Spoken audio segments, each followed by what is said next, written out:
आरोबाव बिपिएफनि खाम्फा बरगयारिखौ गोख्रों रावजों गाग्लोबदों इएम रन्जित बसुमतारिया चिराङाव 17 बोसोराव खाम्फा बरगयारिया बेसेबां खामानि मावदों बेखौ आं 2 खावसे बोसोरावनो मावफुंदों नंगौ सरकार खुंथाय समाव चिराङाव खाम्फा बरगयारिया बेसेबां खामानि मावफुंदों बेनि फोरमान बिदों बिथां रन्जित बसुमतारिया बे बिटिआर सरकाराव रावखौबो माइगाब जुइगाब खालामा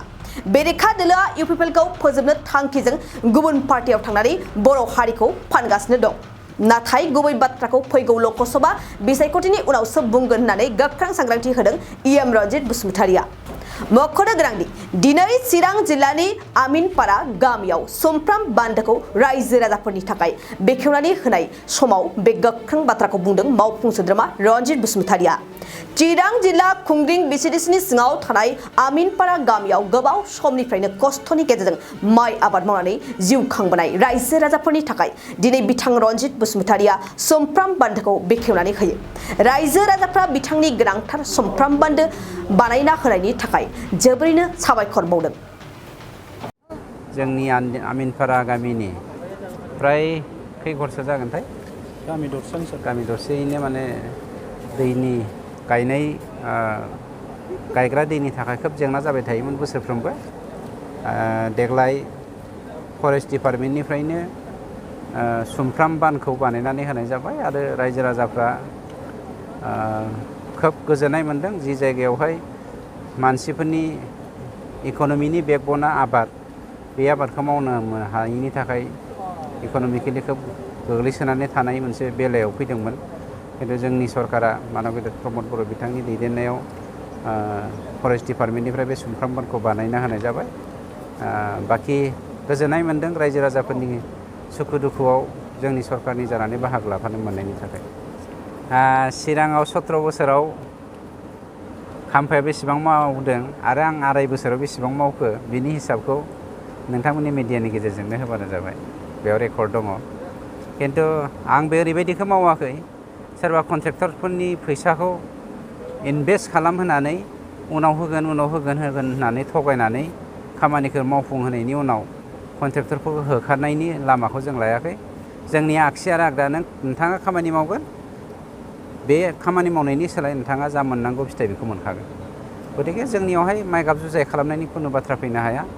बे अपोजिसनालाय बुंखागोन माने बिसोर लाजिनाय फैदों लाजिना फैनायनिखायनोथ' दा बिसोरो माने इउपिपिएलखौ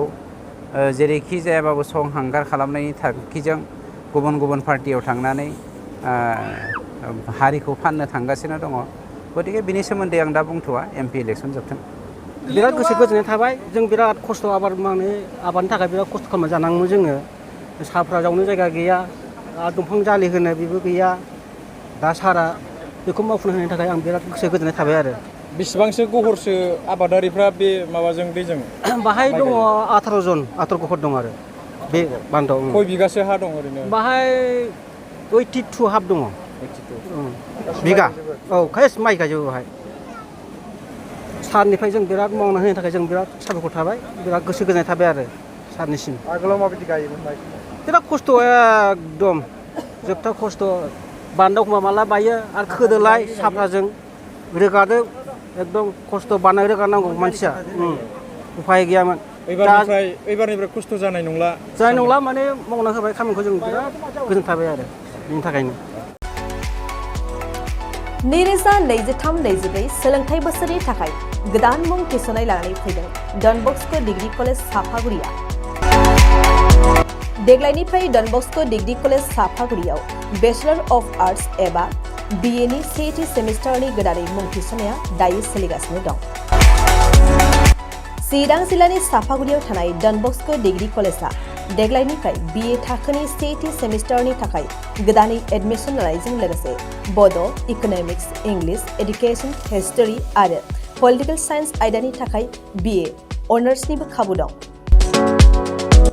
गोग्गो सोलोंथाइनि थासारिजों लोगोसेयैनो डन बस्को डिग्री कलेज साफागुरियाव आलादायै हौवा हिन्जावनि थाखाय हस्टेलनि खाबुबो दं जुदि फरायसाफोरा डन बस्को डिग्री कलेज साफागुरियाव बिए सेथि सेमिस्टारनि थाखाय गोदानै एडमिशन लानायनि सायाव